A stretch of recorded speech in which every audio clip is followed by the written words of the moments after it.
Olá pessoal, meu nome é João, sou engenheiro da Tech Energy e vou estar explicando nesse vídeo rápido como é que funciona o sistema de fatura da Celesc para micro e mini geração.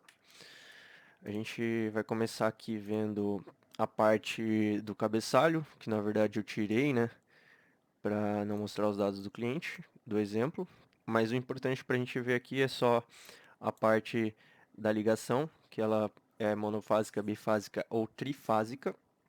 Isso define qual que vai ser a taxa mínima de pagamento, né? No caso da monofásica vai ser 30 kWh, da bifásica 50 kWh e trifásico 100 kWh. Isso significa que mesmo abatendo 100% do consumo, essa taxa mínima ela deve ser paga, né? Não tem como escapar disso.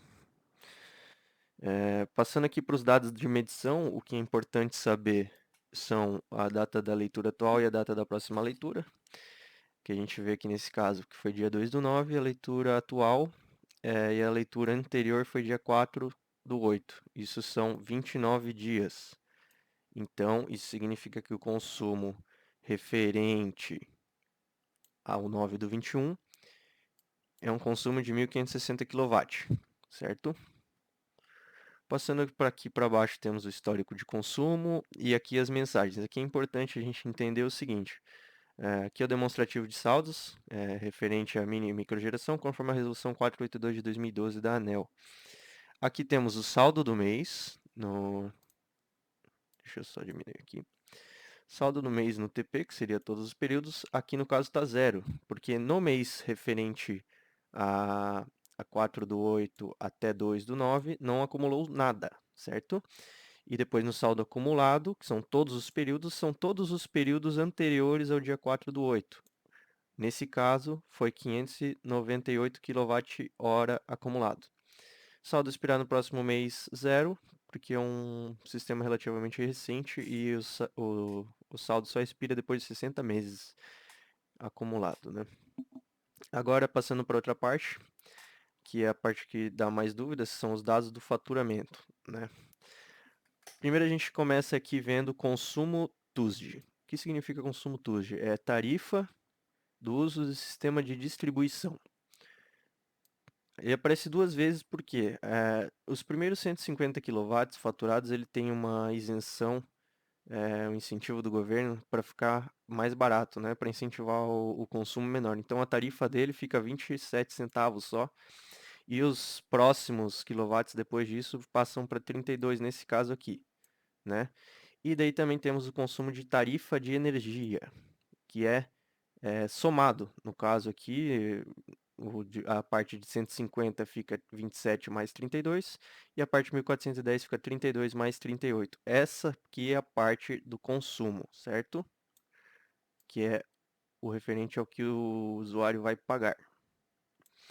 Depois a gente passa para injetada. A energia injetada TUSD e TE. Ela também é dividida em tarifas TUSD e TE porque existe uma isenção no ICMS, mas ele incide só sobre a tarifa de energia. Por isso que a tarifa de energia ela fica aqui 38 centavos, né? E a TUSD fica 24. Passando aqui para baixo, deixa eu só. Essa parte aqui da energia que aparece injetada é o que foi injetada no mês, né? Do dia 4 ao dia 2/9. Isso é a energia 322 kW, é a energia injetada pelo sistema nesse período de 29 dias, certo? Depois vem essa parte de energia injetada MUC MPT TUSD e MUC MPT TE, que tem a mesmo esquema de 150, né? E o resto com uma tarifa diferente. O que significa esse MUC MPT? É porque não é a energia injetada no período, tá? É a energia que estava acumulada dos outros meses. Então, nesse caso, a fatura utilizou a energia acumulada dos outros meses, né? Para continuar batendo sem ter que pagar, né? Sem sobrar energia para pagar. Depois passamos aqui para os adicionais de bandeira vermelha, né? É o mesmo esquema, né? O adicional de bandeira vermelha P2, que já é o patamar 2, é um pouco mais caro, né? Que o sistema fotovoltaico também abate. Pode ver que foi R$ 177 abatido. Isso não bateu 191 justamente por causa do ICMS, né? E depois soma aqui o subtotal ficando R$ 200. Depois aqui temos o serviço, que é importante entender, o COSIP, ele também não pode ser abatido, porque ele é uma taxa municipal de iluminação pública. Então é obrigatório o pagamento, né, para todas as unidades consumidoras. Agora estou aqui com a calculadora, só para a gente entender como é que funciona o abatimento, né? A gente pode ver ali que os 150 primeiros quilowatts foram abatidos, e depois nós temos a parcela de 1.410 quilowatts, que primeiro tiveram abatimento de 322, né, que é a energia injetada no mês, e depois teve um abatimento de 988, que é a energia abatida do acumulado. Pode ver aqui que o resultado é 100, porque é justamente os 100 kW da ligação trifásica, que é a taxa mínima, né? Isso não pode ser abatido. Agora, eu gostaria de explicar o porquê que a fatura fica R$ 200 ali no subtotal, sendo que a tarifa mínima é 100 kW, né? Não deveria ser menos de R$ 100? Então, a gente pode observar que eu já paguei a parte de 150 para não confundir, né? E eu separei aqui na parte do consumo, a parte da energia injetada no mês e a parte da energia injetada do saldo anterior. A gente pode ver que a, a tarifa de TUSD e de TE são diferentes, né? Aqui no consumo a TUSD é 32,7 centavos, né? E do TE 3,86 centavos. A gente pode ver que na injetada, TE é 38 centavos também, é igual ao consumo, porém o TUSD é 24, ó, ele é menos que 32.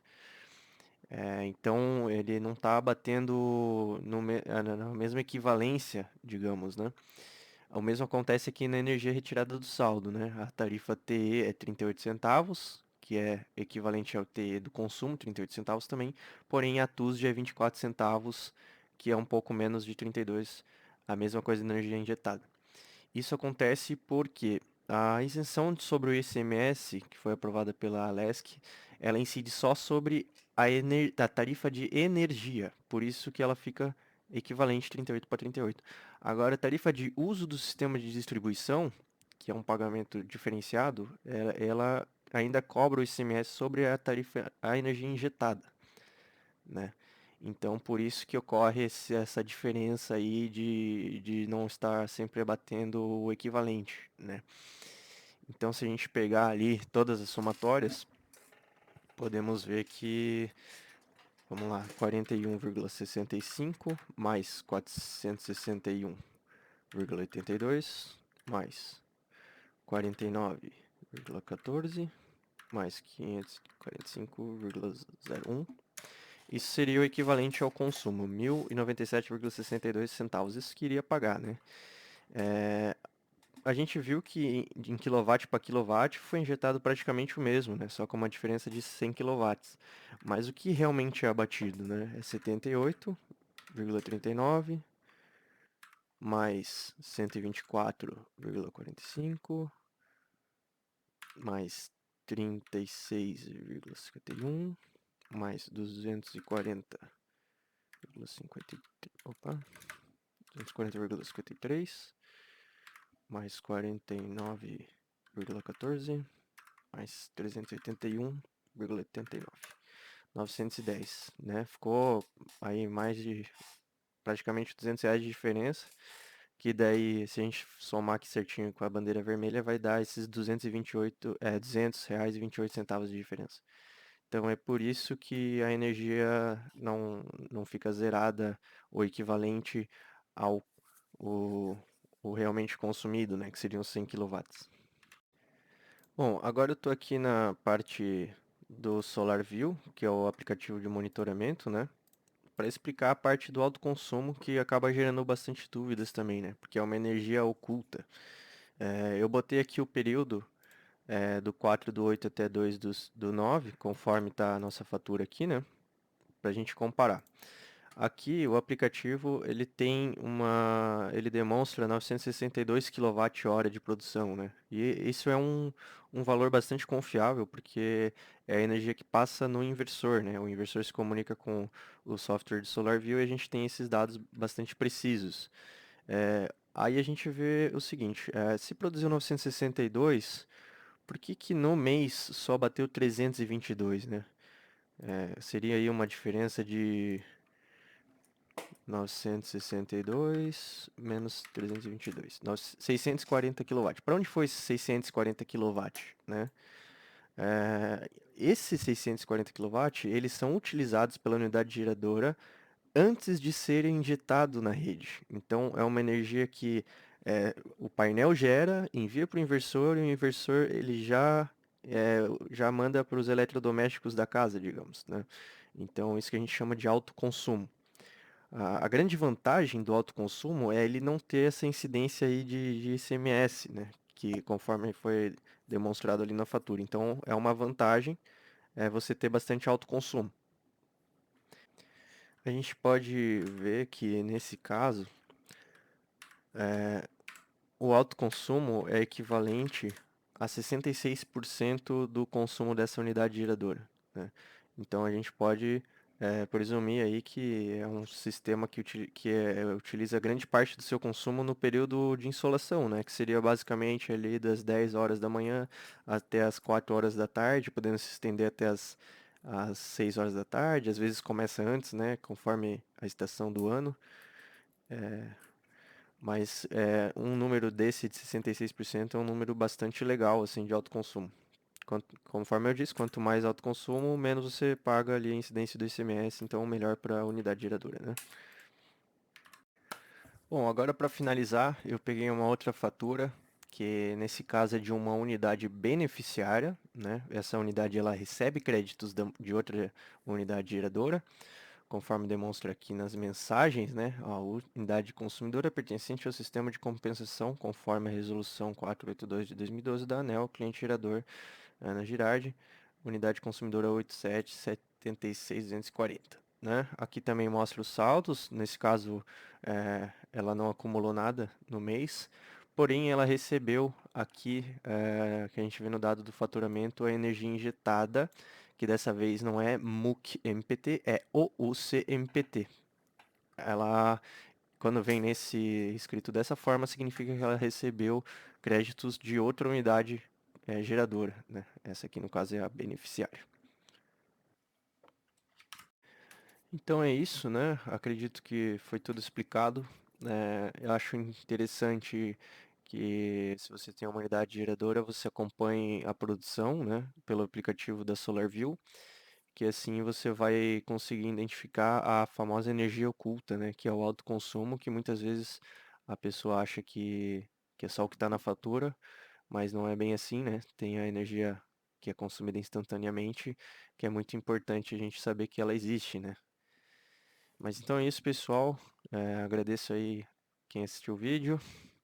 Um abração a todos.